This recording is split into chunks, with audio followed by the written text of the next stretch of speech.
I'm on the wrong agenda. I'd like to call to order the Board of Education regular meeting of the Harrison School District 2 Board of Education for May 18th, 2017. Members of the public who desire to address the board on any topic related to board work, please sign the roster at the back of the room before 6:30 p.m. Madam Secretary, would you please call the roll? Ms. Gonzalez? Here. Ms. Lee? Here. Mrs. Longmire? Mrs. Longmire is excused. Mr. Siebert? Here. Mrs. Torres? Here. Ms. Flores? Here. Ms. Hunter? Here. So we have some representatives from Fox Meadow Middle School here to lead our Pledge of Allegiance and to read our mission statement.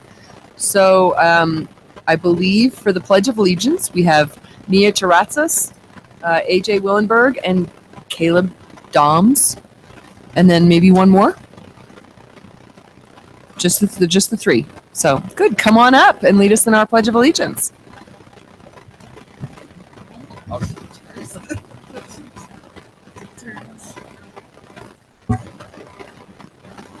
Pledge allegiance to the flag of the United States of America and to the republic for which it stands, one nation, under God, indivisible, with liberty and justice for all. Very good. Thank you very much. And then we have two students here to read our mission statement. We have Jared Kozal and Alicia Meeks. Just Jared. Come on up, Jared.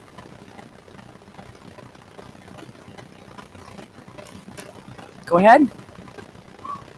Harrison School District 2 will graduate college and career-ready students with the knowledge, skills, attitudes, and behaviors, personality succeed.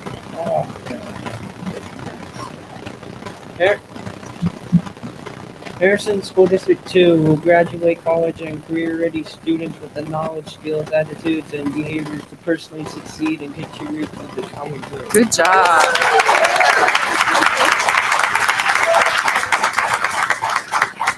Good job, all of you.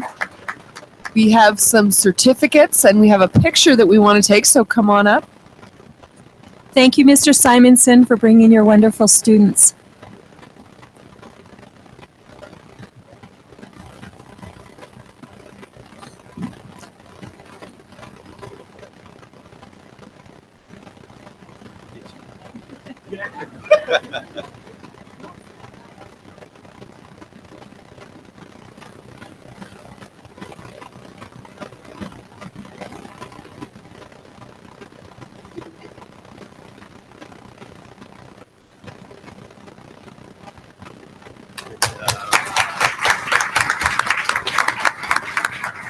Thank you all for being here tonight.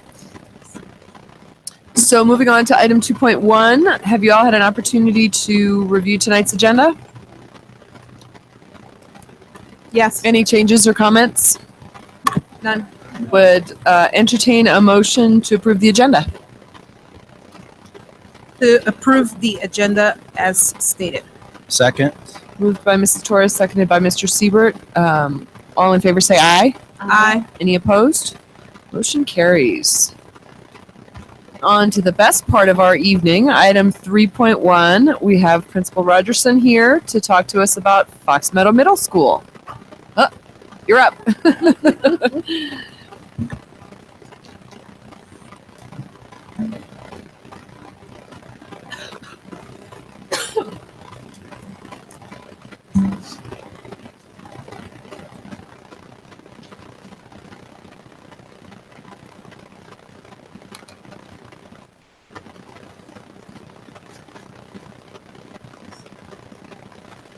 Good evening, Good evening. Madam President, board members, Dr. Spencer. Glad to be here, get you caught up on Fox Meadow. What we've been doing.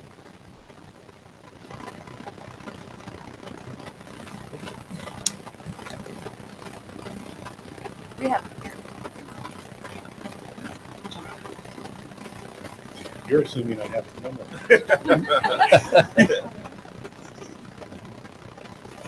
Here. However, I will let you know that I'm going to be going back to 2015, a little bit before. Fox Meadow's not done a presentation for the board since about 2015, a little bit before that.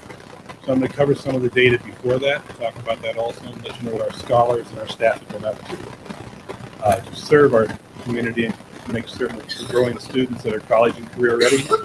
But more importantly, students that go on to the high schools in our district and succeed. That's our goal, that our students get there and they're doing their best and they're contributing there, and then they move on to college. Well, there you go.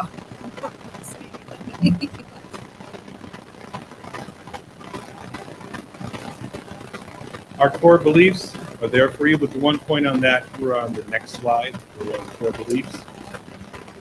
You all just What's important on this slide is the bottom statement. We believe that every scholar can succeed, and we take actions every day to support that belief. It's not about having platitudes on a wall. It's about what are you doing to make things happen. And that's what we do at Fox Meadow. Our staff commits to that, and if I stop them in the hallway, they're able to tell me what they're doing. Quick look. You gotta point it in that direction. Or maybe not. Is it turned on? Oh, yes.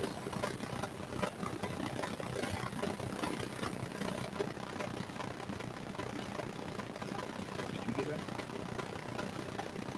All right. This is about Fox Meadow, just the basic data. We have 597 students. What I want to point out there is that that's a growth from last year of 77 students. Our numbers are going up every year. Those numbers include students from out of district, students from across district. They're coming there from a number of reasons. As all of our schools start to improve, we draw more and more students. We have 78% free and reduced lunch. Those are our SPED numbers, our pre-AP numbers, GT. We have an 11% reduction thus far in out-of-school suspensions. We're shooting for 15%. We're still working toward that. We support 2 self-contained programs at Fox Meadow. All of those numbers have also gone up. The free and reduced lunch numbers, the SPED and the ELL, pre-AP numbers, all those have gone up. Prior to 2015, since we haven't been here since then, and for the previous years of 2015, we went up in reading and writing. In the 4 years previous to that, we've gone up in math every year. The last 3 years prior to that, we went up in science every year. We met or exceeded the district average on all state and district assessments. That's a consistent theme for us. This will take a look at our PARCC data from 2015 when the test changed. We performed the top 4 of all the tests we compared statewide with schools that were like us, that were similar to us in population and number. We outperformed the district and the state average on all tests except one, which we missed by 1 point. That was social studies. We outperformed all middle schools and state and district assessments. This year we had a bit of a bump, even though we continue to outperform middle schools and state and district averages on the assessments. We did decline in 7 of 9 state assessments. Those are mostly single-digit numbers and not of concern. There was 1 of 10, and I'll talk about what we did with that. However, our Math Integrated 1 scholars outperformed the state for the 3rd year in a row by 60 points or more. This will show you some of our drops. Most concerning was the drop in 6th grade math, which went about 9 points down, actually 10. Pardon me, this is our mean scale scores. The reason I have this slide up here is the mean scale scores are what the state uses to determine our SPF, the School Performance Framework. This includes data for all of our students, and those you can see we had drops of just 2 or 3 points. And in 8th grade math we went up, and Math Integrated 1. This in comparison is the Colorado school grades. Us to other schools that are around us, middle schools that we compete with. 211's a good number. Higher My is better. staff members look at that and go, 211, why are you going to show that? we should be 501. And I'm like, no, that's why you're not teaching math. Okay. Or statistics. Ooh. Okay. Not where we want to be. We'll continue to push that number up. So what did we do about all this? What we did was reframe our problem of practice. And what it focuses on is learning activities in the classroom to make sure that they're grade level or higher with their rigor. We also define what rigor means in our building, so it's not just a word we use that everyone else is using. Why we focused on the learning activities, we were seeing that our students were performing, but they weren't being asked to perform at a high enough level. So we've raised those expectations. How did we come to that? We did that by doing a data dig in our PLCs. We identified academic gaps that we had, and we analyzed those where we needed to target our resources. It's always a combat of resources. One of the most disturbing gaps we saw was between our females and male students in reading. There's a 22-point gap. By targeting that gap, identifying 33 students and giving them extra support, we're working to close that gap. We have other students we're working with. Other actions we took to address this were custom classes, independent studies where students could either go ahead of where they were. If you're in 8th grade and you could work ahead to 9th grade, you could on particular computer programs, or if you needed assistance going back and doing some remediation work, you had extra time to do that. We made certain that all of our students never lost more than one elective when they were doing these extra custom classes, independent studies. After school, we have the Power Hour. Power Hour is incredibly important. It's where teachers identify 3 to 5 students who will come and work with them in that area on the concepts they've learned that week. Someone may have missed something, someone needs extra support, they'll come to those classes. Those run every day. That's money we spend out of our general ed fund because we think it's that important to continue those and pay those teachers for the time they're putting in. We had PD that was delivered by our staff, focused first on avid reading strategies because we were concerned about the reading gap, and then moving into writing strategies. One of the important things we did was work on developing teachers common PARCC lessons, PARCC formatted, and common assessments so they could look at the data in real time. So you weren't looking at data that was 6 months old. You could react to it, adjust your lessons on the week that was coming up. Other things we've been doing this year, we've been prepping to get ready for STEAM, 21st Century Learning. One of the things I find is I've been out several different conferences this last 2 years, people talking about it's time to start doing 21st century learning. I happen to remind them that we can't be talking about starting it. Our students are already born in this century. They are 21st century learners. We need to stop teaching as if we're in the 1980s. What have we done? We partnershiped with Capella University. They're providing free PD, which they open to all teachers. But what they did is do a study of our teachers. We had a core group of teachers that used flipped classrooms, whereby the students for homework would watch the lesson at home. They would come into class ready to start the learning activity. You got more time on task, more ability to try to master those tasks. One of the things we're looking for next year is the robotic stations. We already got a matching grant. I just have to come up with our money. I'm not asking for money.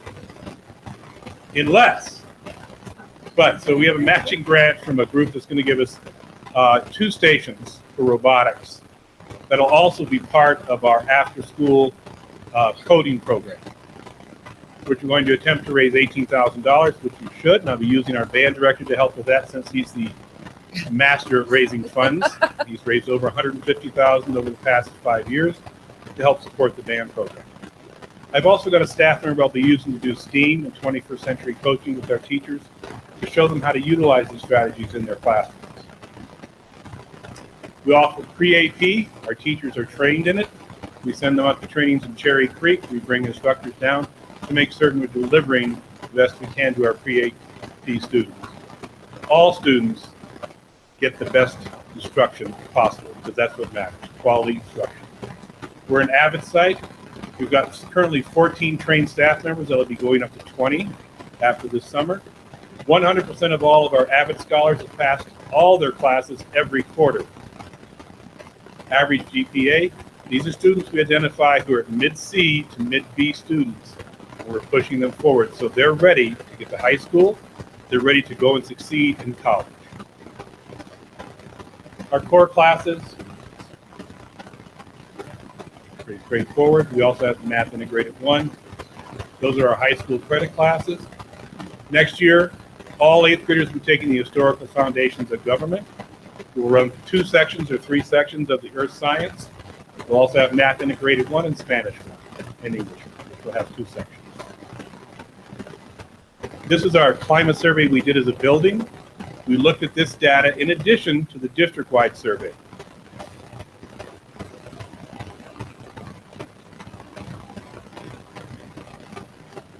One of the things we gleaned from the district-wide survey and our own survey was that there was an underlying concern of bullying, which is that middle school is a problem. One of the things we found is that people had different definitions of what bullying was, and our students weren't quite clear on what it was either. So for next year, we're going to be increasing the number of lessons we teach each semester about bullying. We're going to do 2 building climate surveys, both with parents, staff, and students. And we're going to have a parent anti-bullying meeting to explain what we're doing, and we'll do that both in the fall semester and the spring semester. We also have a very secretive library reporting station. So maybe you're being bullied, not by anybody I know, but you can come and report, okay? Positive behavior, we do have our STAR system where students can purchase things at the Starbucks store. We've opened that up to be not just trinkets, but they can purchase, I can get a free dress day. I can use my phone at lunch for that time. I can listen to music during lunchtime.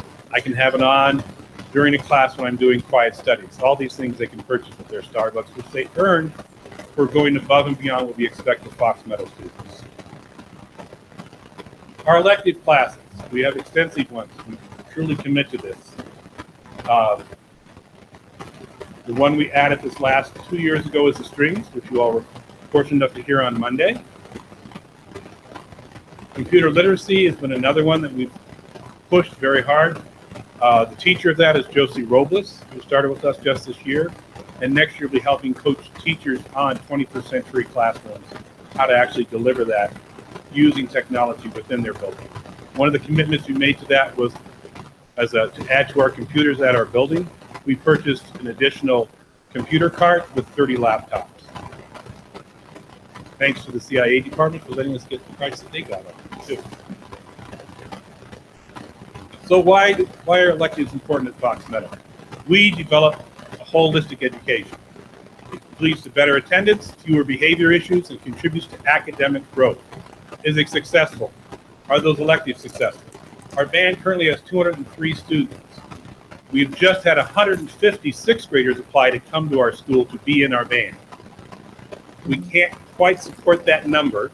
We're going to steer as many as we can to strings, or see if we can increase fundraising or find a student teacher somewhere fun, anywhere in the universe, and bring them in. We want to meet every student's needs.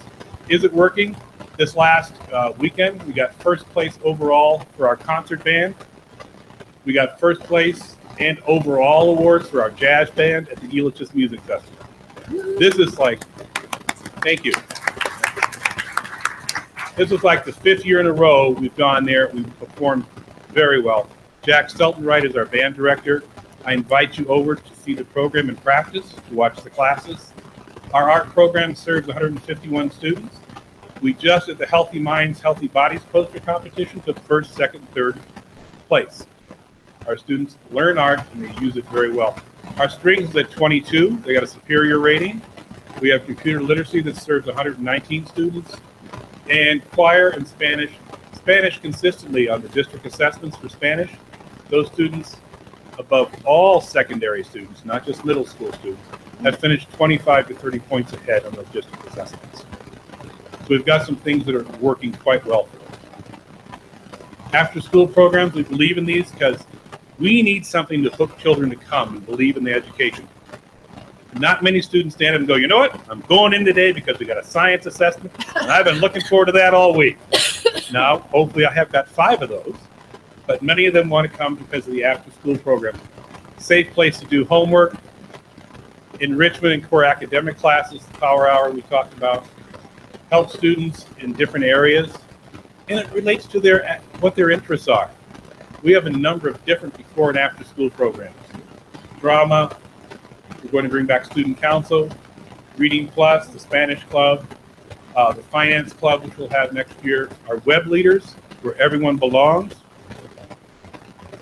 the book club, which is one of our outside partners that helps sponsors this for us. Many thanks to Christine O'Brien for hooking us up with that. We're going to get NASA activated with us again. We've always been a NASA school. They're trying to get the funding again so where they can actually do activities with us, and they think they're going to be ready for next year. Weightlifting and just exercise clubs that we have, math clubs, the writing club, NGHS, gaming club. This is run by our computer literacy person that we have a number of kids coming in learning how to create games.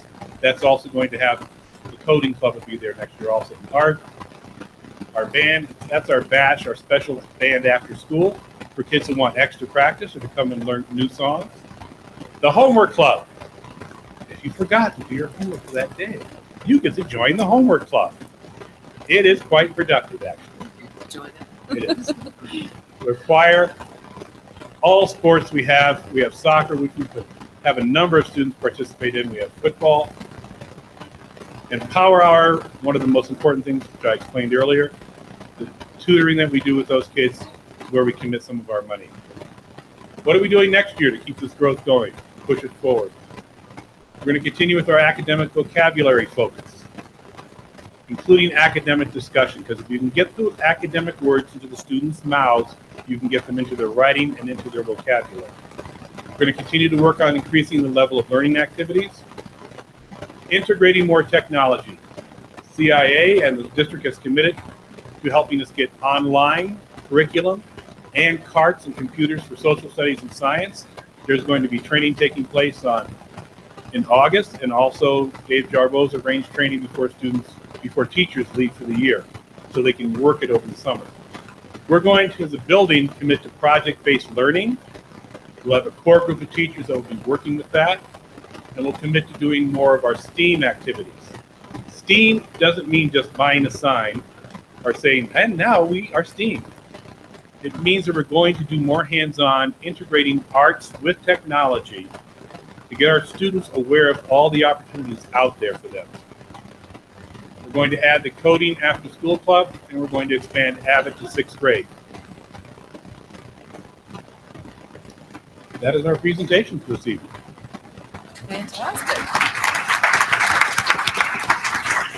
I know I didn't sing, there was no music, no bright lights. Well, we so enjoyed hearing the strings at our event earlier this week. They sounded fantastic. So thank you for bringing them. It's a lot of hard work by the students that put into that, the staff to make that happen. Sure, absolutely. Yeah, they sounded great. Does anybody have any questions for Principal Rogerson? One stat that always pops up that I'm always interested in is your staff turnover. How's your staff turnover this year? We have consistently had one of the lowest staff turnovers in the district. This year we'll be losing more teachers than usual, about 6. 2 have been promoted to positions of leadership in different districts. 2 thought they had to have a life, and they're getting married and moving out of state.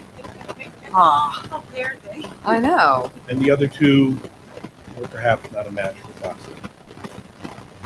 But normally we maintain our staff from year to year. So that's one of the most important pieces of culture, is that you're able to maintain that to serve the students. They get to know the students from year to year. That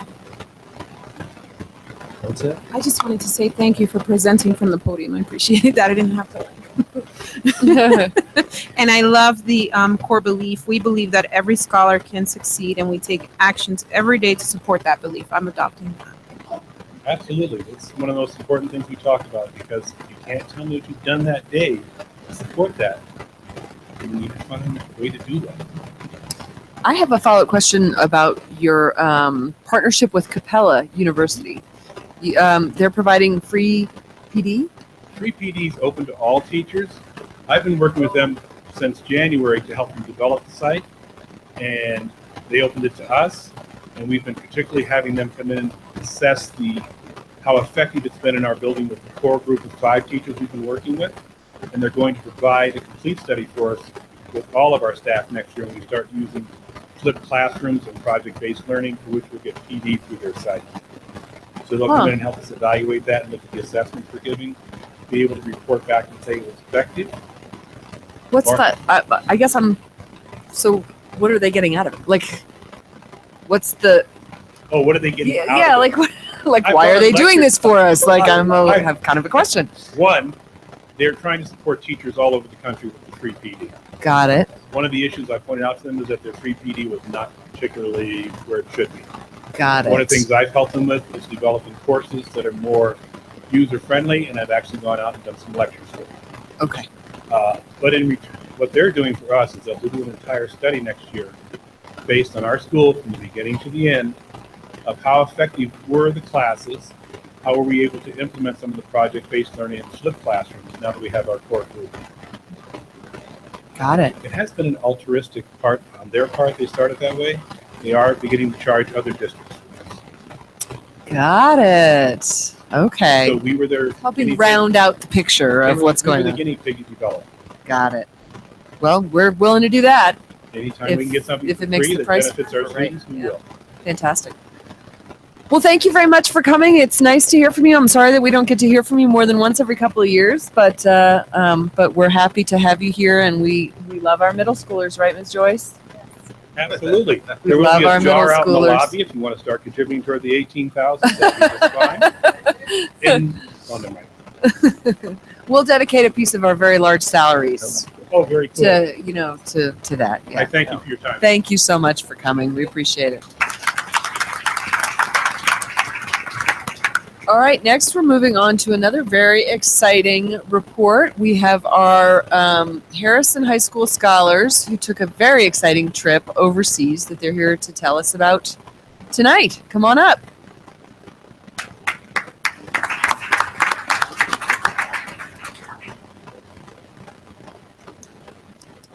Yeah, come on up, and we record the meeting, so it's important for whoever's speaking to speak into the microphone. So you might have to kind of trade positions there. So, or you can take it out of the thing and pass it up and down. It's up to you. Go ahead. Well, first of all, thank you for having us. I've been music. We'll be introducing us and wrapping up at the end. The whole trip, to start off with the facts, was amazing. Absolutely phenomenal. Would I do it again? Yeah. It was a bit warm for my taste, but Thailand was beautiful. It was great. Everything about it completely changed how I feel about a lot of things, cultural kind of. It's crazy to see how different America is from here. Made me really proud to be American because it's great here. It really gives you that perspective. We got to go with a great group of friends and colleagues. We got to go with some amazing teachers. We had a great time. We learned a lot of things. It was beautiful. My colleagues here will do a better job of explaining it than I am. But overall, it was amazing. We did a lot. It's one word that I'm going to repeat a lot. It's amazing because there really aren't a lot of words that can do something like this justice. And this isn't something that this is something that I could have afforded on my own. This is something that I'm glad I was able to be a part of. I'm glad we were able to work towards this for our USA program. And I'm glad that we were able to have help paying for it and just experience this. It's amazing. I'm going to put it over, let them, like I said before, do this a little bit more justice into the specifics. Great. All right, so regarding the cultural aspect of going to Thailand, while we were there, we learned many things about their culture. One of the more interesting things that we learned is their traditional Thai dances, which involved much more slow movements to steady beats compared to music you would hear in America. They'd have more, it would be more like a piano playing, and it'd be just really slow dancing movements. They really like move their bodies fully. They'd have something more to do. It's all like a special hand placement they have. The currency that was over there was the Thai baht. It's different from the U.S. currency because here in the U.S. we have stuff like cents. There, it's just a flat dollar amount. Being able to know what it's like to be in the constitutional monarchy, they were very close to the king, but it just so happened when we were there, the king had passed in December, so everyone was in a state of mourning still. You weren't allowed to really talk about the death of the king, but you were also able to celebrate his memory.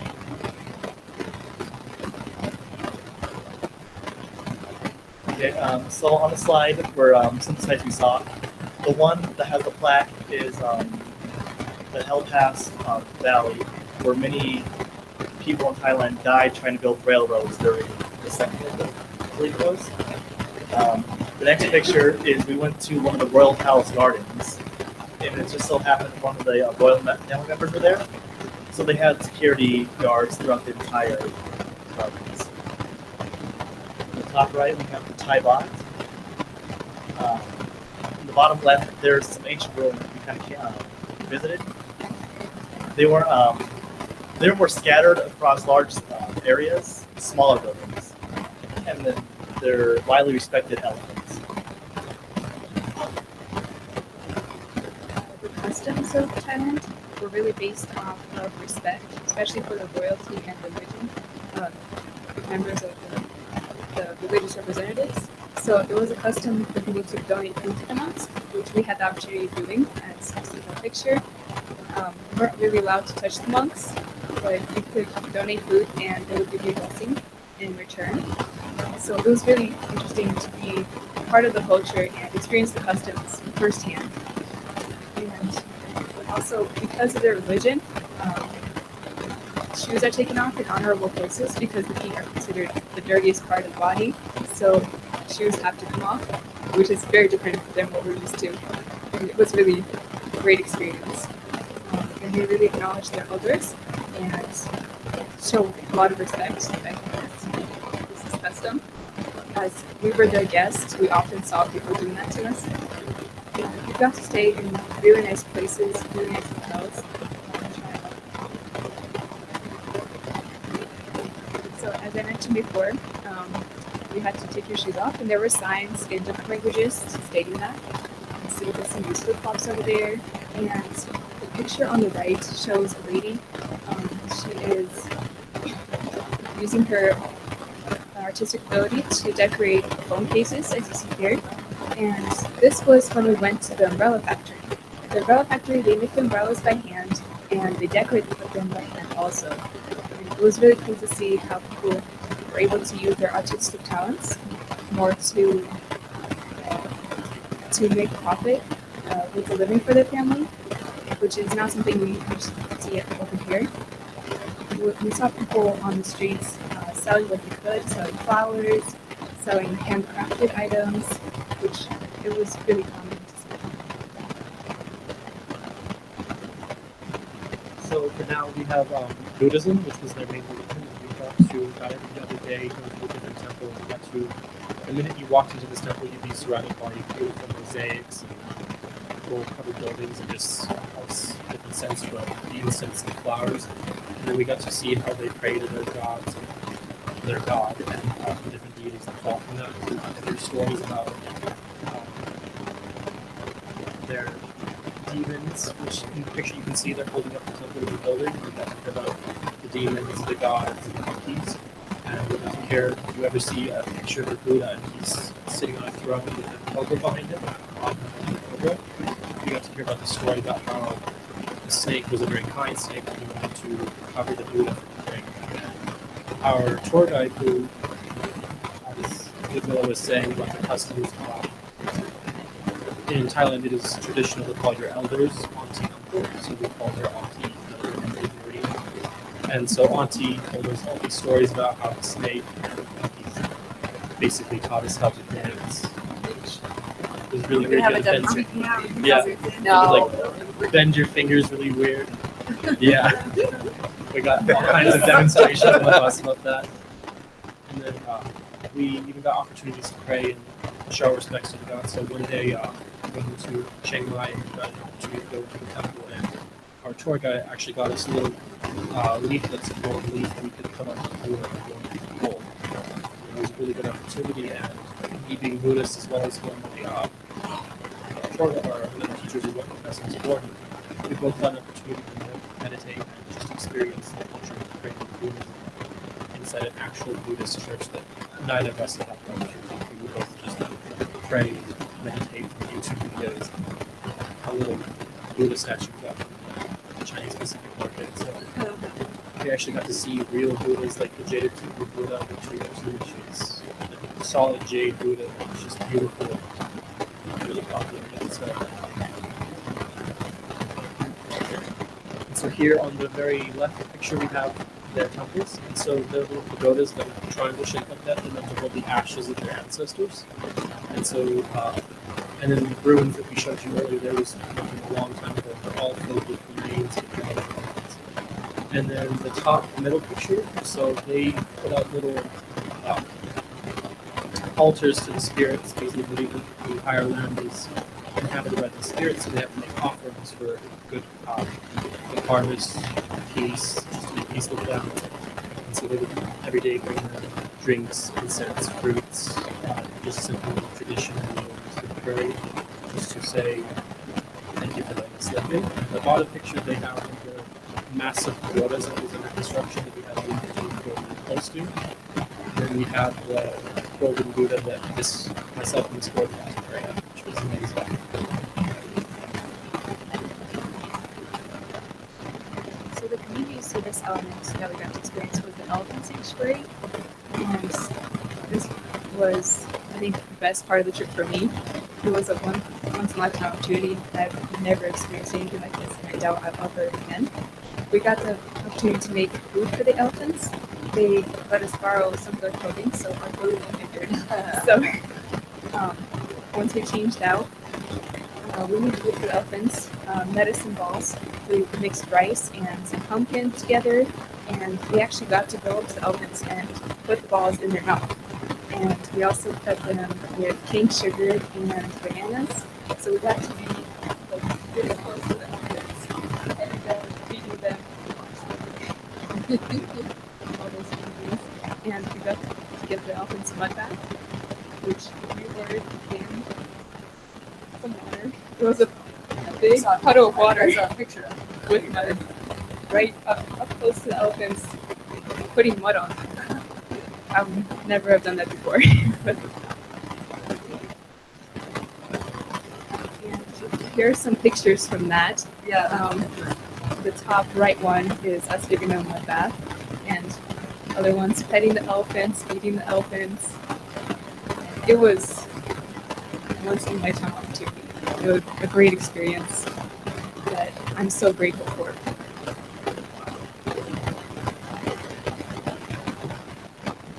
All right, so some environmental observations we made while in Thailand. Everywhere you go, there's some form of vehicle, basically, even like in the water. So you'd be in the water, and boats would be, it wouldn't be like a traditional like boat you'd see here, that like when they would be covered up. It'd be just a massive engine on the back of a really skinny boat, just emitting fossil fuels into the atmosphere. And it's crazy because like there's been like 3 rafts like the size of this room being carried by one little boat, big engine on the back of it. As you walk the streets of places such as Bangkok, you see basically trash all on street corners, the streets, along the sewer lines. But once you got to more of the agricultural places, more further away from the big city, it was a really clean area. You would have just rice fields, salt fields, trees in many different places, just beautiful green grass everywhere. The main place that I saw a lot of trash is we did a lot of river tours, and there's this one where we were in like very little boats, and we took these canals through the city, and there was trash lined up in a large section along, like there's housing basically along the river sites as well. That's where a lot of people build their houses. So you see trash alongside of it. It makes me kind of thankful to be here to see less trash in the streets. Here you can see some pictures. As in a lot of places, such as temples, there are many stray animals. So there's evidence of a stray dog. Many people would feed these dogs, and that's why they would stay in those certain areas. In the top right, we have, is that one river? Yeah, it's one of the main rivers there. We were able to take a boat through it. You would find trash along the other side of the houses on the coast. More beautiful part of Thailand would be out of the big city, where you see the big mountains, the palm trees, and the nice walking roads. Because Bangkok is a very developed city, they have wiring everywhere. And it's also really low to the ground, so you can just experience wires up close and personal.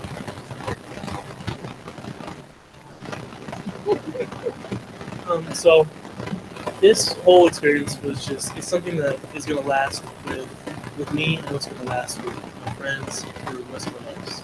I still sometimes forget that we're not there, and we're here. I look around for as nice of stray animals as we're over there, and these are a bit more risky, I'd say.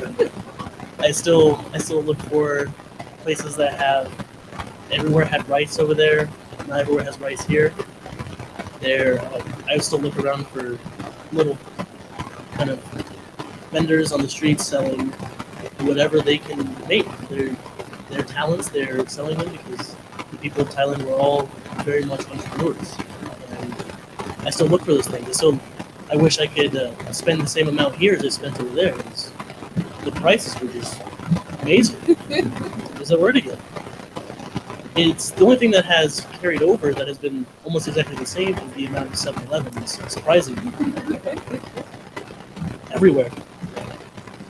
It was, I'm going to say it again, I'm sorry, it was amazing.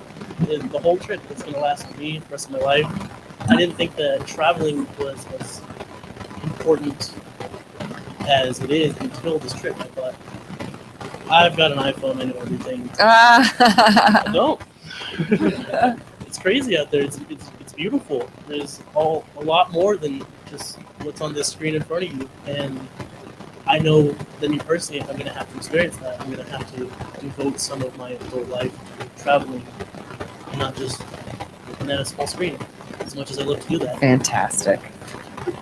Once again, thank you for having us. Thank you for letting us talk about this. Thank you for letting us brag a little bit.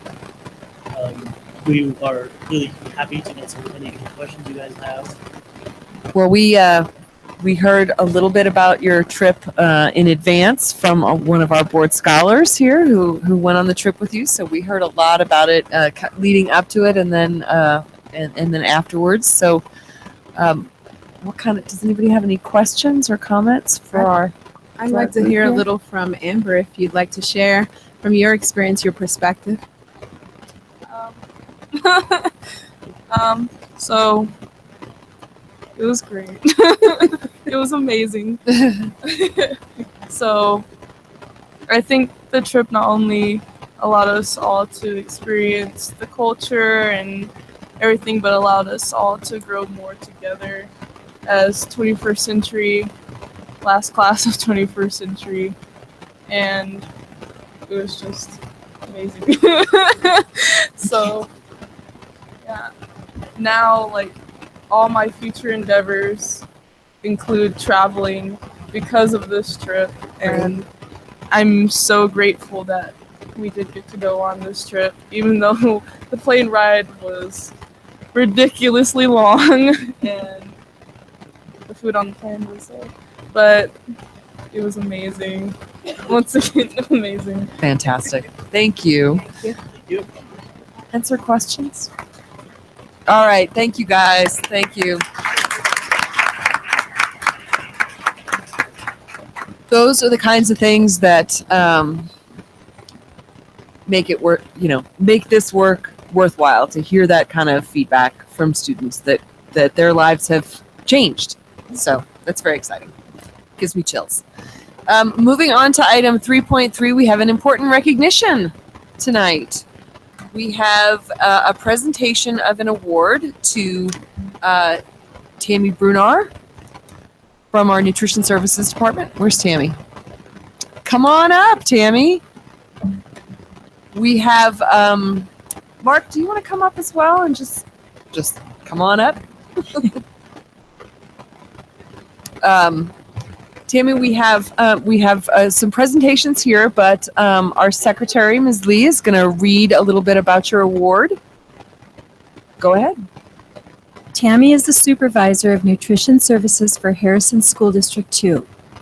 Harrison is a medium-sized district of approximately 11,000 students, encompassing 19 square miles and 30,000 households, with a high percentage living in or near poverty. Approximately 80% of the students qualify for free or reduced lunch, and over 20% of the students are English language learners. Tammy started in our district in 1996 as a part-time nutrition employee, quickly moved to full-time, became a kitchen manager in January of 2001, and a field manager in 2002.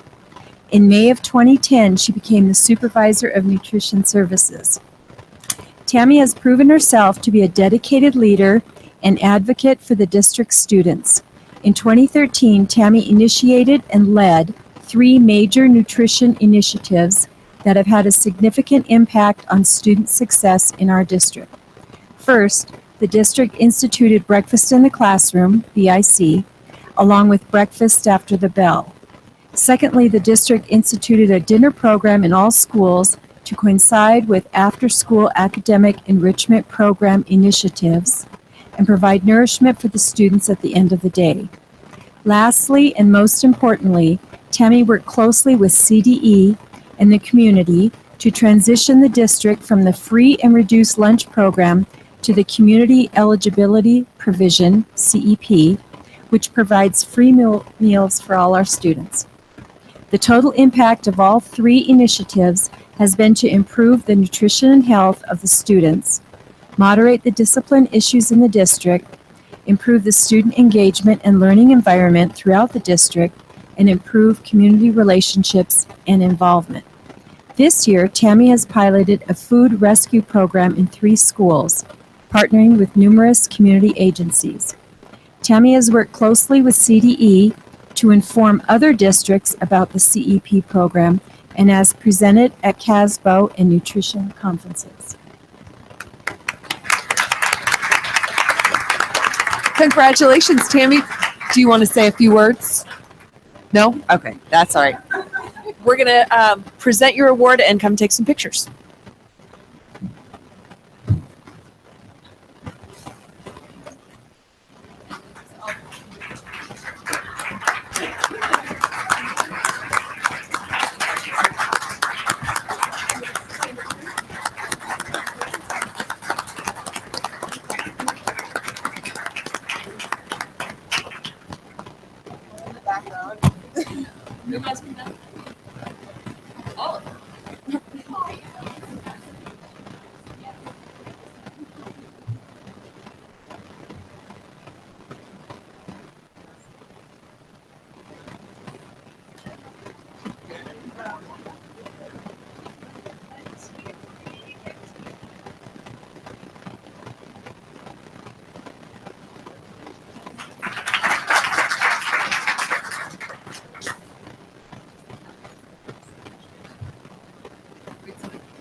Congratulations, Tammy. The nutrition program makes such a big difference for so many of our students. So thank you for being a part of it.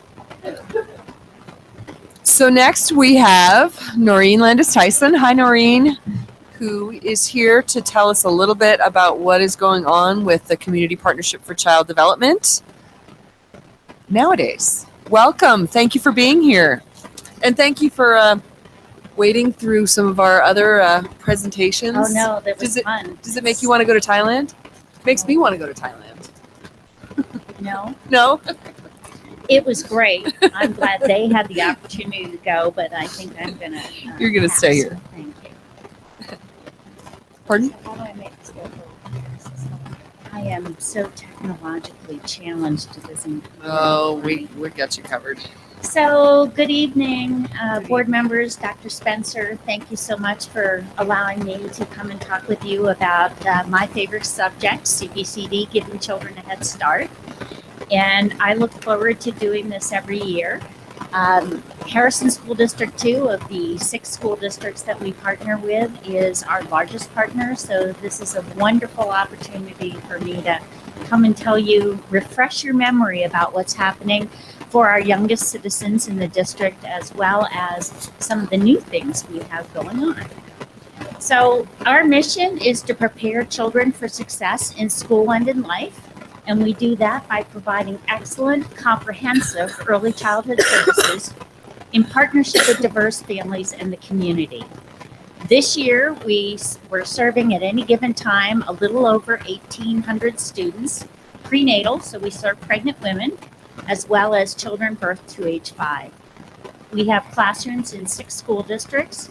We have 350 staff members, and we have 3 full-day, full-year early education partners, Early Connections Learning Centers.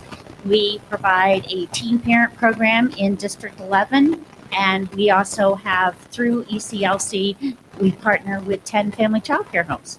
So we have a variety of options for families in our programs. We have 3 core programs under the CPCD umbrella: Head Start, Early Head Start, and the Colorado Preschool Program. Head Start and Early Head Start is 75% federally funded. We must raise the other 25% in either cash or non-cash resources in our community, and that amounts to about $2.2 million a year. The classroom space that we are allocated in area elementary schools is the biggest part of our non-federal share, so we are very excited about that. If we actually had to pay for our classroom space, we would be serving about 1/3 fewer children than we are right now. So it's a very big part of our partnership picture, if you will. In Harrison School District 2, we have 30 Head Start and CPP classrooms. And these are classrooms that Head Start is on one half of the day, and the Colorado Preschool Program is on the other half of the day. 8 of these classrooms are what we call extended day and extended year. This is a new model for us. Head Start, under its new performance standards, is increasing and asking all grantees to increase the duration of their Head Start classrooms and their early Head Start classrooms. So we are working on getting to a minimum of 1,220 hours 1,020 hours a year in Head Start, and in Early Head Start, 1,380 hours a year. So that means that these 8 classrooms will be running, beginning in August, will be running for 4 days a week, 7 hours a day, and it will be running through June 15th next year. So we will be extending into the summer. We have chosen classroom locations where we are going to have access to the building through June 15th. And so we're very excited to be trying that. We will be doing more and more extended duration over time. We have 500 children in the Head Start program and 348 in the Colorado Preschool Program in the district.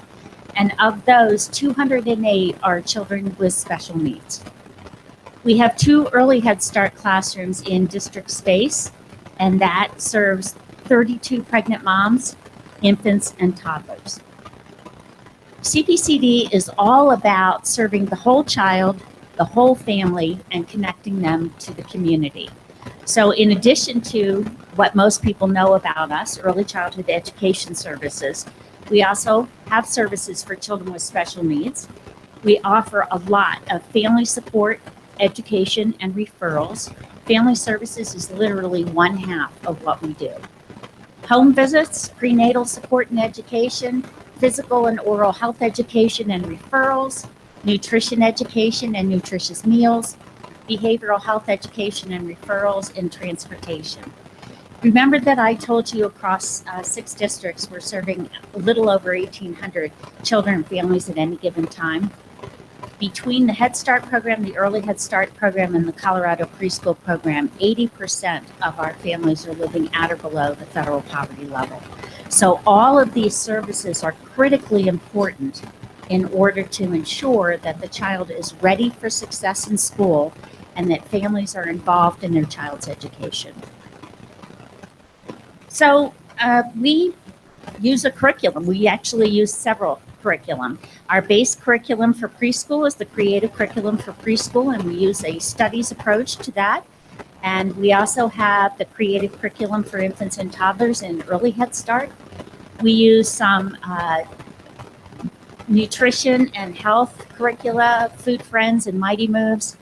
We also have many children who are really struggling with social emotional development, and some that really are experiencing challenging behaviors.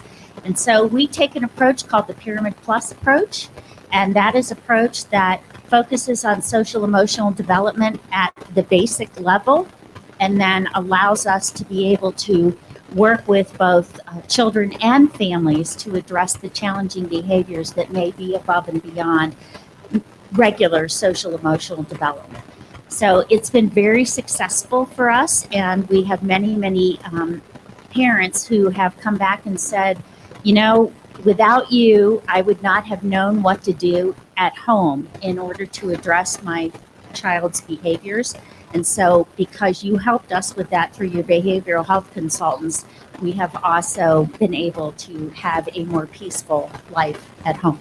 So that's always nice. And SOUNDS is a program that develops I'm not going to be able to say this, phonemic awareness. We're very excited about that program. We're actually even using it in Early Head Start, and it's pretty amazing how quickly children can learn letters and the sounds that are associated with them. We assess children's progress through Teaching Strategies Gold in 5 domains of learning. We discuss children's progress with their parents 3 times a year, and also aggregate that data so that we can look at it for continuous improvement, for professional development, because, you know, our goal, if we could possibly get there, is 100% of our kiddos being within widely held expectations and going to kindergarten. Because we have so many children with special needs and English language learners, we'll probably never get to 100%, but we're sure going to try. Our parent participation for this year was 95%. 95% of our parents participated in the program in one way or another. We're all about parent participation. So what's new in 17-18? We talked about extended school day and duration, and as I said, that is going to continue. We also are partnering with Catholic Charities in the Hunt Center. Many of you may be aware of what was Hunt Elementary School in School District 11. It's on the border between District 11 and District 2, and that is being turned into a nonprofit campus. And 2 of the folks who are going to be there are ourselves and Catholic Charities Family Resource Center. The Family Resource Center focuses on families that are at risk for homelessness or are homeless. And in many cases, they have been very successful in working with the parents to increase their self-sufficiency, etc. But the children of those kiddos have never been screened for disabilities, for any health issues. They've never been exposed to a quality early education program. It just hasn't been the priority of the families because they're trying to put a roof over their heads or keep one over their heads and food on the table, etc. So what we're going to do is we're going to open up a Head Start and 2 Early Head Start classrooms there. Beginning in August, it will be running 5 days a week, 7 hours a day for 46 weeks out of the year. And it will be open to any family regardless of where they live. So we do expect to have some School District 2 families who will choose to come to the Hunt Center. Those services are going to be free. We will have 13 children in the Head Start program where that is going to be their regular placement, if you will. And we will have 12 children in the 2 early Head Start classrooms where that will be their regular placement. And then we will work the families who are struggling with homelessness into those classrooms. And those slots, those homeless slots, if you will, are all community funded. So we're very excited about that. Part of the reason we chose to do it that way is because I love Head Start, but they certainly do have some pretty rigorous attendance expectations. And when you're in a situation where you're trying to deal with homelessness, you may only be in that slot, if you will, for 2 weeks or for a month. And we don't want to, we want to focus in on making sure that we're assessing the needs of the child. And then when their place of residence settles down, then we'll transition them into a Head Start or early Head Start program, and then we will expect the attendance requirements to be adhered to. So we didn't want to use Head Start and early Head Start funding for the homeless slots, and we have been very, very successful in raising the money we needed to fund those particular slots. So we have a 2-generation approach. Head Start has always been based on families and children together, with the goal of ensuring that families are involved in their child's education, because the research shows that if families stay involved in their child's education, children are much more likely to be successful. But over the last 2 years, with some help from United Way, we have hired a 2-generation coordinator, and this is a person who is focusing in on the 4 tenets of the 2-generation approach. The first being education, and you can see here some of the things that we do under the education piece. And the 2-generation approach is one of parents and children growing together at the same time. And the research shows that if you can effectively implement a 2-generation program for families who are living in poverty, you can break the cycle of poverty in 1 generation. So we believe that this is an incredible investment for not only families, but for our community. So we promote education, and in fact, we're partnering right now. You'll see the last bullet. We're partnering right now with Pikes Peak Community College to offer a Child Development Associate certification to 9 of our parents right now. It's selfish because we're also building a pipeline for our workforce, but these families have the opportunity over a 10-month period to get their CDA and then be hired in a high-quality early education setting. And in fact, we've already hired 3 of the folks that are participating in this program, and one of them has been hired by our partner, Early Connections. So we're quite excited about that. We also have a family health and wellness program. It's not just about the health and wellness of the child, it's the entire family. And in fact, again, long-term research about Head Start shows that this is one of the places that Head Start makes a huge difference in the long run in families, in that children grow up to be much more healthy, to eat better, and it's even correlated with a reduced level of smoking, Head Start participation. So interesting. Economic supports. Obviously, our outcome that we have set for this program is to try to make sure that families get out of poverty. And so we are focusing in on our most needy families to encourage them to participate in the program. So we're doing financial literacy workshops. We're about to offer some individual development accounts to assist in first-time home buying and folks that are saving for their education.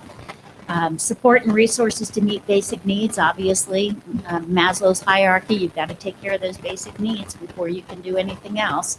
And then we're expanding our partnership with Pikes Peak Community College to offer parents training in both information technology and manufacturing. So it won't just be the CDA program. They're expanding their offerings, and we're going to support some families in that. And when I say support families, we pay our CDA folks a stipend, monthly stipend, to make absolutely sure that they can focus in on staying in the program. We help them with transportation, we help them with childcare. So their skin in the game is their time. And we do a lot of support to make sure that they can stay in the program. Social capital is the last tenet of this. This is connecting families to neighborhoods, reducing isolation, etc. So we do all sorts of things that connect families to each other. Spend a lot of time in various programs just making sure that families have the opportunity to meet each other and that they are connected to their community. Our philosophy is we do not bring any resource in-house if it's available in the community, because our kids are going to turn 5. And when they do, we don't want their connections to the community to drop off. And so if we bring it in-house and the service, they depend upon the service in-house, when they turn 5, if it's not available in whatever their receiving school is, they're out of luck. And so that's not what we want to have happen. We want to make sure that they can continue to grow. The new piece for us with this is that we have decided that any of our families who enter into the 2-Gen program through the CDA, through the classes for manufacturing, information technology, and through the individual development accounts, we will be following them and supporting them for 5 years. So this group will be one that will have continued case management, family advocacy support after they leave the program. And again, with the overall goal that they will be out of poverty, they will be healthy, children will be thriving in school, and families will report feeling connected with and involved in their community. Again, the tenets of breaking the cycle of poverty through a 2-generation approach. That's my spiel. Do you have any questions? Oh, well, thank you. I have many questions, but I will defer to my fellow board members. Does anybody have any questions for Noreen? I didn't have any questions. I just wanted to give kudos on the 95% parent participation rate. That's amazing. I wish we could see that. Follow the kids all the way through, but I know it's not really doable, but that's really amazing. And I recently learned of the CDA program via the PPCC, and that's really exciting to know that that's forthcoming. And PPCC also mentioned that for those who participate in the CDA program and they can't afford the $200 the class cost, that they're willing to come in and cover that cost. So all the better. Exciting. And our parents who are participating in that program, we cover all the costs. Oh, and it's nice. either through ourselves or through the Alliance for Kids, the Early Childhood Council here in town. So we have a partnership that makes that happen. And then we have a couple of grants from some very generous foundations who believe in the 2-generation program. And they're covering our stipends. And it's not a minimal stipend. I mean, it's $350 a month. So, you know, it's enough to keep people focused and staying in the program and remove some barriers to their participation. They can't live on it, but it's better than nothing. Absolutely. Thank you. So, I heard you say that you're serving 1,800 kids. That's amazing. But as amazing as that is, we know that there are more kids in our community. How many kids in need do you think, if money were no object, we could serve in this community? How many kids are there out there that could use the services of Head Start? Well, the number of children 5 and below who are living in poverty is about 12,000 right now in El Paso County, and we're serving 1,800 of them. Of course, some other school districts are also keeping some of their Colorado preschool program slots. We are incredibly fortunate here in Harrison that we have all of the CPP slots, and therefore we're able to blend Head Start and CPP money together and make sure that comprehensive services are offered to all children and families, not just Head Start children and families. But there are other slots in other school districts that probably pick up another 20% of those kids. So there's an awful lot of children, and there's very little services for children 0 to 3. And we all know that learning begins at birth, and some people say before that. So if we don't get them in the first 3 years, sometimes they're coming to us 18 months behind developmentally. And That's hard. I mean, I'm Absolutely. not telling you anything you don't already know. Exactly. I'm encouraged to hear that the plans for the Hunt Center are coming together. That's going to be an exciting hub of a lot of really, really great activity. And I heard you say that you put together some community funding for those 3 Head Start and early Head Start classrooms there. Is that private foundations or is it grants from local? Is it? And we also did a fundraising drive in March. We do it twice. This is our second year that we've done it. We call it March Match.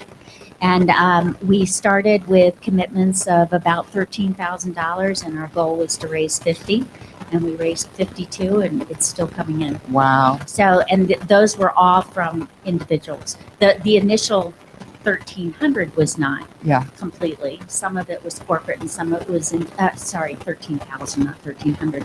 Some of it was corporate, and some of it was individual. But the rest of it came in from individuals. So we were very, very excited about that.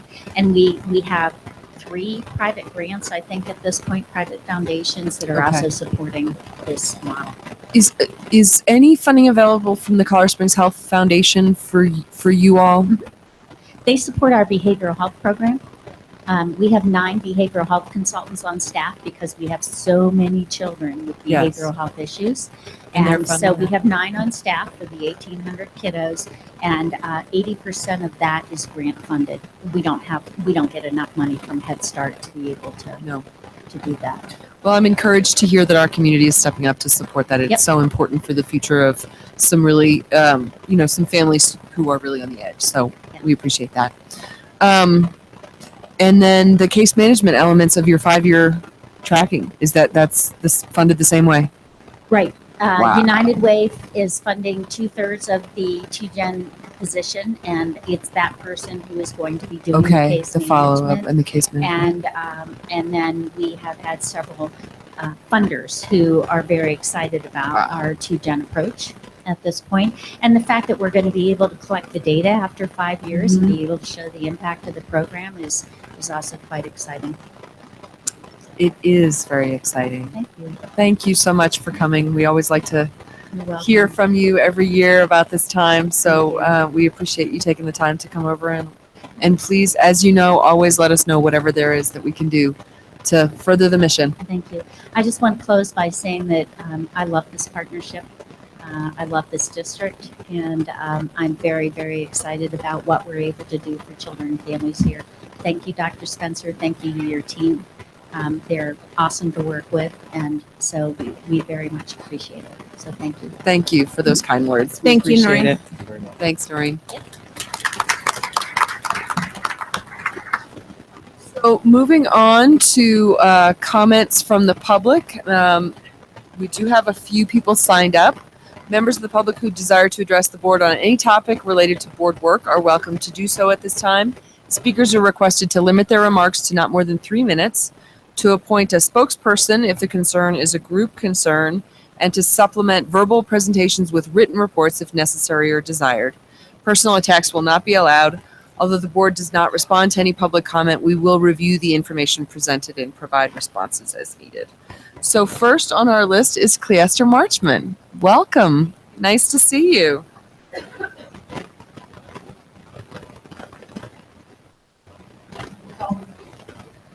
Well, it's always good to have you here. I haven't seen you in a while. It's good to see you. Madam Chair, board members, and Dr. Spencer, I'm Cleaster Marchman, longtime resident of Harrison School District 2. And as always, it's my pleasure to come before my board as you are my representatives for our school district.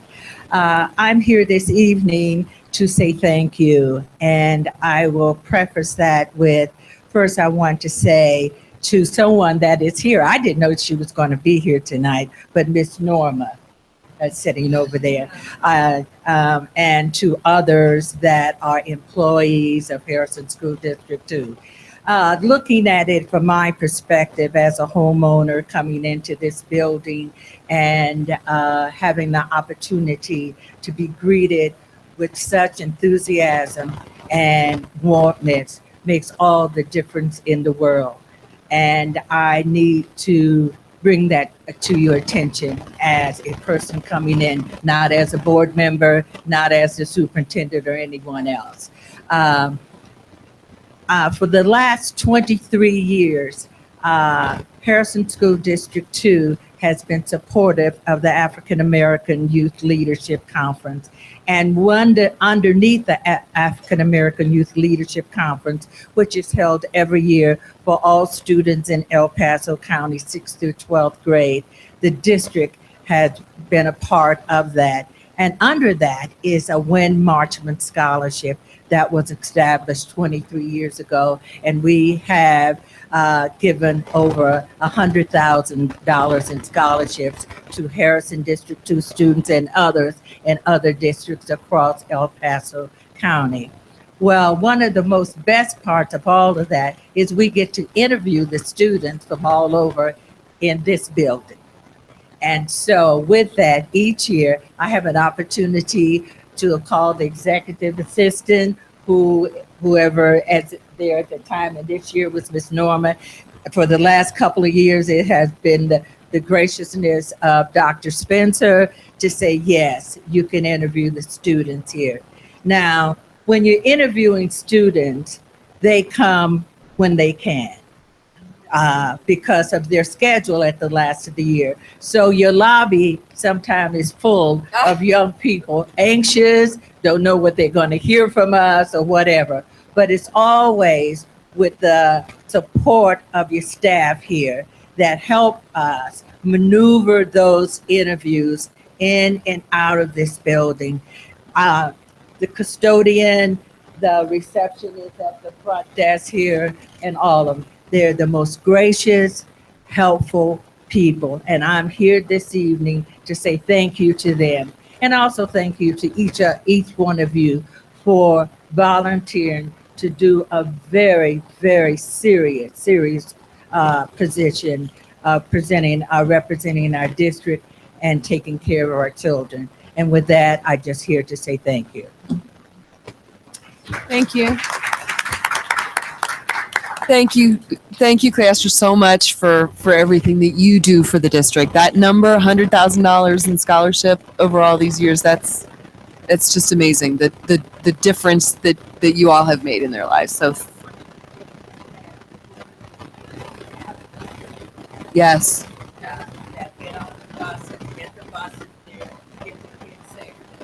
We've been doing it for 25 years, and for 25 years, we have been able to get all of it here. Haven't lost a single one. We haven't lost one so far. Thank you so much. Haven't lost one yet. Let's see if we can keep the streak up. Next up is Diane Dumas. Diane? Nope. Okay. Thank you. So, moving on to item 6.1, completion of our superintendent evaluation. So annually, we have an evaluation process that we go through for our superintendent, and we spent some time in April at a retreat, kind of the whole day, going over and what we do to develop the superintendent's evaluation is we go through all of our board policies. How many of them are there, Ms. Joyce? There's 20, you knew the last time I talked to you. There's 20 some odd policies. Our OE policies as well as that we receive reports from you on, as well as our results policies. We had a really productive day, kind of looking at our strategic plan and mapping out the year's work that's upcoming. As well as reviewing the previous year's work. We're very pleased with Dr. Spencer's work over this past year, and we have provided him with his evaluation. And along with that, we have a contract extension that he has requested a 2-year extension to his contract from June 30th of 2018 to June 30th, from July 1st of 2018 to June 30th of 2020, correct? So based on the evaluation just recently completed, do I have any discussion about the decision to extend the superintendent's contract? we're very happy to have you here with us for another couple of years. Well, as you know, I'm not a proponent of multi-year contracts, and this is not a reflection of the evaluation or anything. As a supervisory position, I just, as a position that I don't see. So We've had how the vote will go. We've done it before, and that's how. We've had conversations about that, and I think we're all, again, on the same page in terms of being in support of Dr. Spencer's role here and continuing that on, and it's more of a philosophical approach.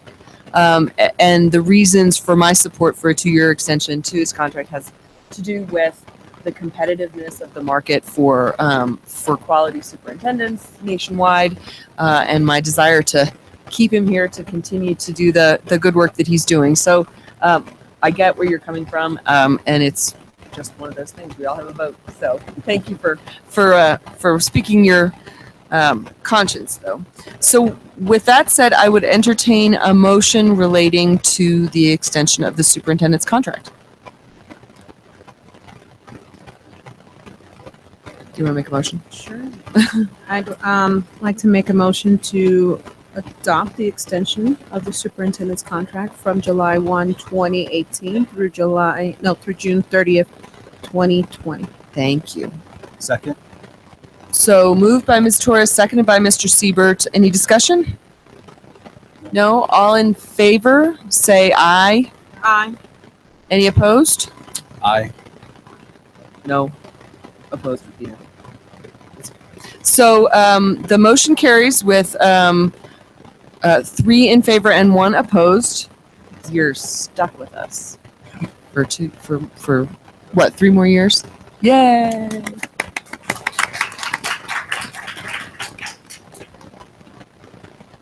So moving on to monitoring the board's performance, we have our annual work plan in your packets. Have you all had a chance to review that? Yes. The only thing I saw that we didn't add, Norma, is June. Eileen, aren't you going to the National Federation of Urban and Suburban Schools? Wow, I couldn't even have told you. I wrote it down. Good for you. Yes, I So- am going to be attending that with. Can add, it's the 23rd. Okay, the 23rd to the 24th. National Federation Urban and Suburban Schools. Eileen. was Conference. It's a conference. Conference. And I sent an email earlier today to see if we could get a date for our next board retreat with the Aspen group to see if they have some dates in June. So we'll see if we can do that. And then we have no meetings in July, and then we're back at it for another school year. How are the plans for the Doreen is not here. The Summerfest, the back to school Summerfest. I'm going to ask Dorina if she's not going to be here in in June. Maybe at the work session we can get an update from her on the plans for the Summerfest, because I know that that's a big event and it takes a lot of planning to put together. So I'll send her a note and let her know that I asked for that. Any other comments on the work plan? Do we have reports from our Scholar Board representatives? Are you guys seniors? How many days left? There are 7 days left. Thursday. Let's start with Sierra. Well, I graduated from PPCC on Saturday.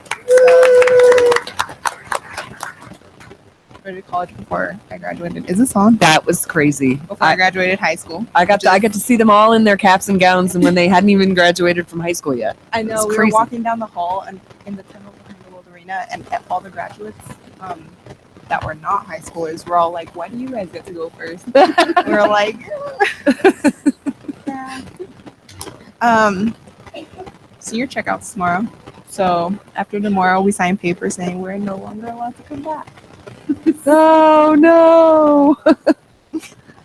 And then graduation is in 7 days. Well, probably less. Oh, they're counting down. 22 hours. So just think about it. You guys should all go giving the speech for valedictorian. So you guys should all go. Yay. Well, we'll be sure not to like heckle you or anything when we're sitting there behind you on the stage. You guys will do great. It's going to be fantastic. It's the best day of the year.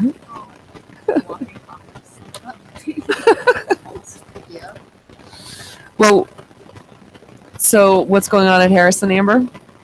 Okay, so yeah, basically the same thing. I finished my finals today, and so Woohoo! today is like basically my last day of school, and so I've been up pretty early doing finals all day, and then yeah, graduation's on the same day as Sierra's, so I can't wait for that.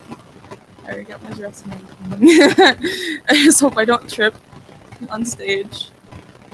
And last month, I graduated from UCCS, even though it's like, it wasn't like, I wasn't in the actual like ceremony at the school because like, it's a different program, but we received our things for that, and we received a cord for graduating for leadership and communications.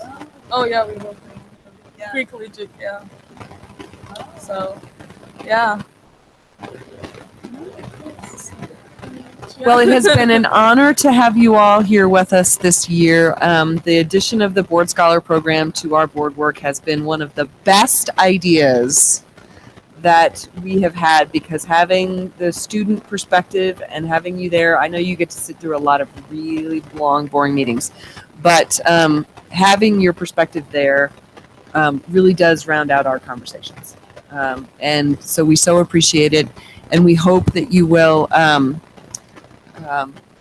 be a resource to our program here and give us any feedback that you've got about how we can kind of shape it up for future years, and refer everybody you know who would be good in future years to come and apply for a board scholar position. I know you've already got somebody who you're pressing, so thank you all so much. Go ahead. Okay, so I don't know if you guys are aware, but I am part of the GT Pathways program where we get our associates, right? I just transferred 77 credits to CSU Fort Collins, so I am coming in as a junior. Nice.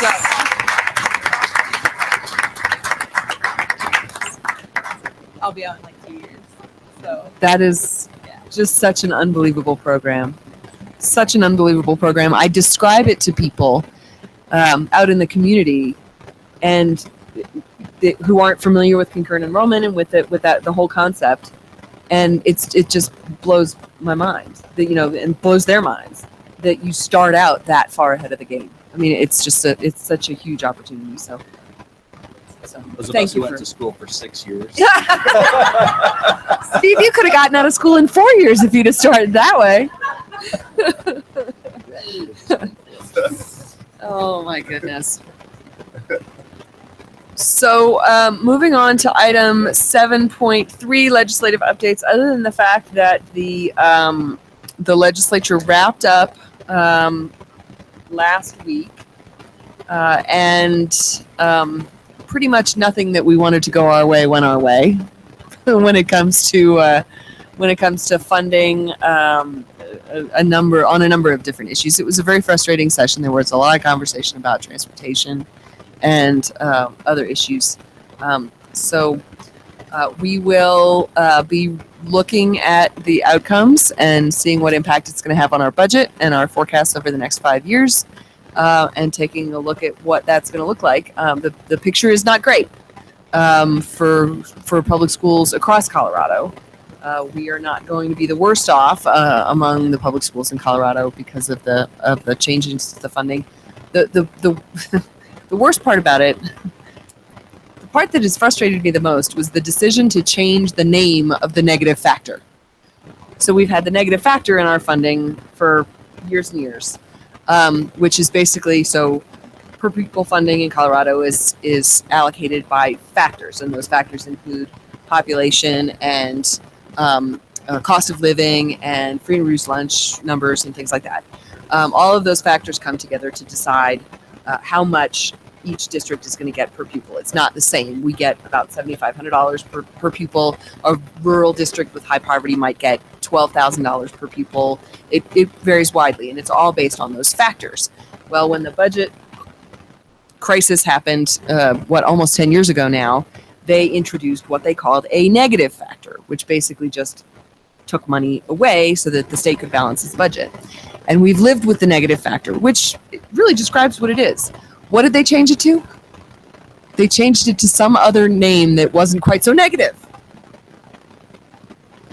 The budget stabilization factor. They changed the name of it to the budget stabilization factor, which sounds a little bit more fiscally responsible, but really it's the same thing.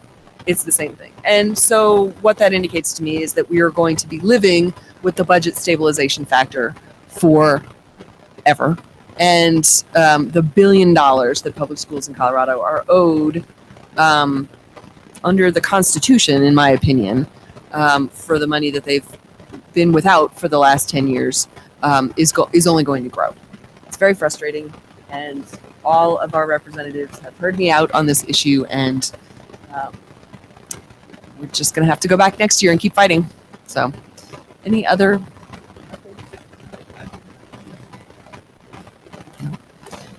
So we'll move on to the superintendent's consent agenda. We've got the personnel report, financial statement, some information about paid lunch increases that apply to our charter schools within the district. Does anybody have any questions or comments about anything on the consent agenda? No. I would entertain a motion to approve the superintendent's consent agenda as stated. I move to approve the superintendent consent agenda items as stated. Second. Moved by Mr. Siebert, seconded by Mrs. Torres. All in favor say aye. Aye. Any opposed? Motion carries. And then moving on to the board consent agenda, we just have 2 sets of minutes, April 11th and April 20th. And Madam Secretary has reviewed them and they says that they're fine. Does anybody have any other comments? No. I would entertain a motion to approve the board consent agenda. I move to approve the board consent agenda items as stated. Second. Moved by Mr. Siebert, seconded by Mrs. Torres. All in favor say aye. Aye. Any opposed? Motion carries. So we will move on to item 10, executive session. 40 minutes ahead of schedule.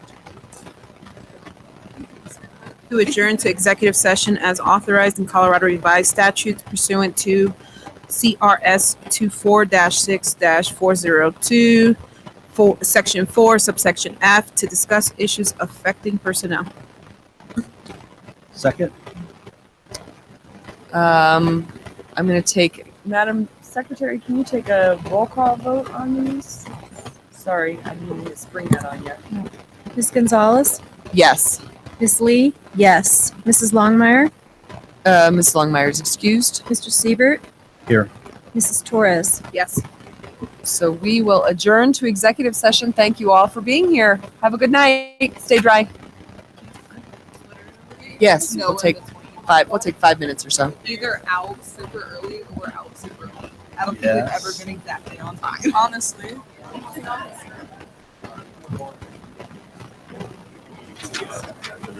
They have to take a motion. I need to go find signal so I can.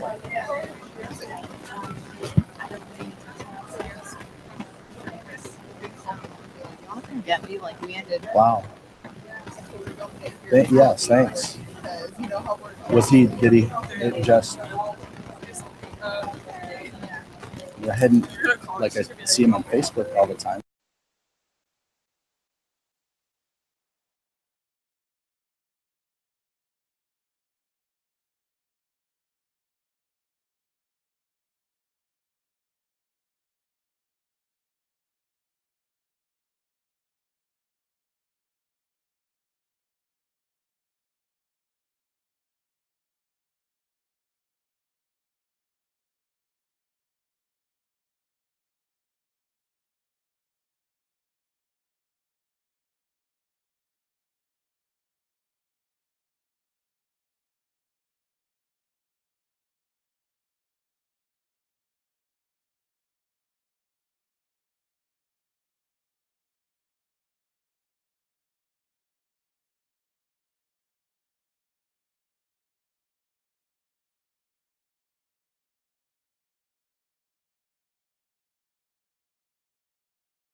So we have reconvened in regular session at 7:44 with all members present save Mrs. Longmire, who is excused. I would entertain a motion. I move to accept the recommended decision of Superintendent Andre D. Spencer with respect to non-renewal of licensed personnel as well as the contract not renewed for an administrator as presented. Second? Moved by Mrs. Torres, seconded by Mr. Siebert. Any discussion? All in favor say aye. Aye. Any opposed? Motion carries. We are adjourned.